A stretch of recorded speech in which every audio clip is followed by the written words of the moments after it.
Emmanuel Macron a nommé son nouveau gouvernement et je vous propose qu'on regarde ensemble quelques-unes des personnalités de cette équipe gouvernementale pour voir à quoi vont ressembler les 5 années qui viennent. D'abord, le Premier ministre, Édouard Philippe. Il se caractérise par plusieurs choix politiques qui ont marqué son engagement ces dernières années. Le premier, c'est qu'il a voté contre toutes les lois sur la transparence financière et la transparence politique.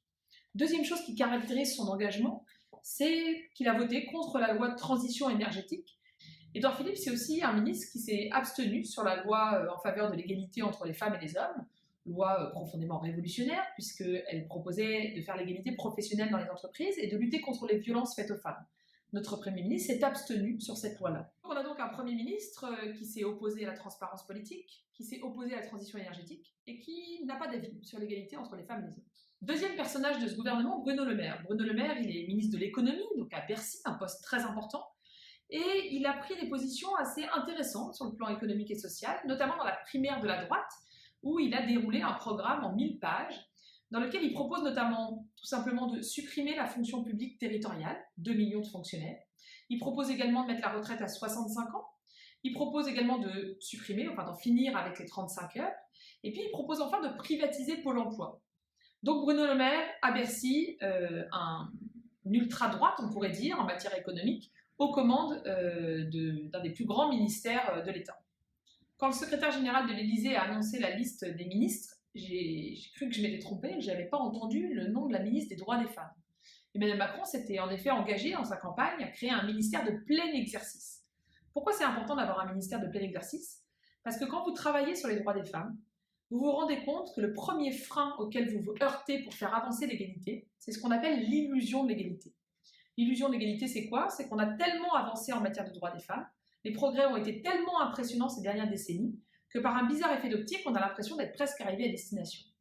Et cette illusion de l'égalité, elle fait que lorsqu'il n'y a pas une personne à haut niveau qui s'engage sur cette question de l'égalité femmes-hommes, c'est un sujet qui passe à la trappe. Emmanuel Macron a choisi de créer un secrétariat d'État. On sait très bien quand on connaît le fonctionnement des institutions qu'un secrétariat d'État, ça ne vous donne pas du tout le même poids, le même rapport de force dans un gouvernement pour faire avancer vos thématiques, quelle que soit la qualité de la personne qui est nommée sur ce poste.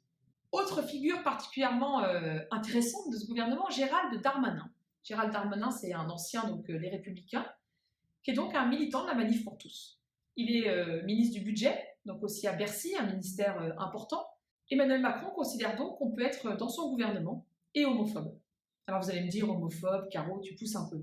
Quand Gérald Darmanin explique qu'il ne veut pas marier 2 hommes ou 2 femmes en raison de leur orientation sexuelle, c'est de la discrimination, c'est de l'homophobie.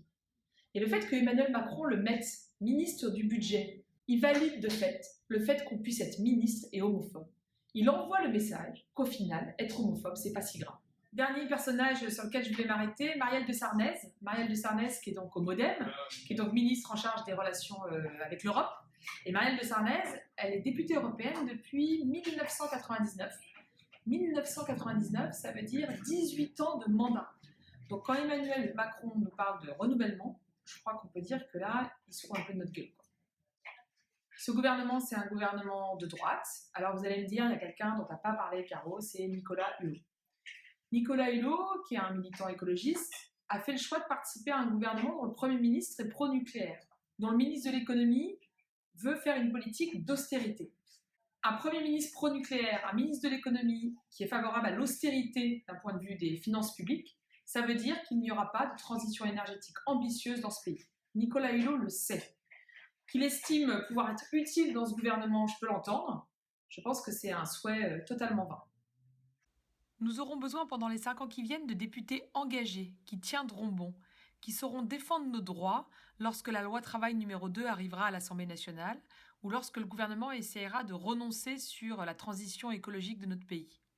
Les 11 et 18 juin, votez aux législatives pour une assemblée de gauche, une assemblée citoyenne, une assemblée écologiste, une assemblée qui vous ressemble.